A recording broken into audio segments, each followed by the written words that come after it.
جنہوں نے نماز کو ضائع کر دیا اور خواہشات نفسانی کے پیچھے لگ گئے، سو ان قریب ان کو گمراہی کی سزا ملے گی۔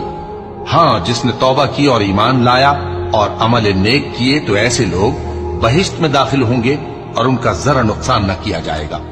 یعنی ہمیشہ کی بہشتوں میں جس کا اللہ نے اپنے بندوں سے وعدہ کیا ہے کہ جو ان کی آنکھوں سے پوشیدہ ہے۔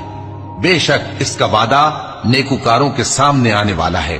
وہ اس میں سلام کے سوا کوئی بیہودہ کلام نہ سنیں گے اور ان کو صبح و شام کھانا ملے گا۔ یہی وہ جنت ہے جس کا ہم اپنے بندوں میں سے ایسے شخص کو مالک بنائیں گے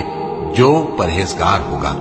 اور فرشتوں نے پیغمبر کو جواب دیا کہ ہم تمہارے پروردگار کے حکم کے سوا اتر نہیں سکتے۔ جو کچھ ہمارے آگے ہے اور جو پیچھے ہے اور جو اس کے درمیان ہے سب اسی کا ہے، اور تمہارا پروردگار بھولنے والا نہیں، یعنی آسمان اور زمین کا اور جو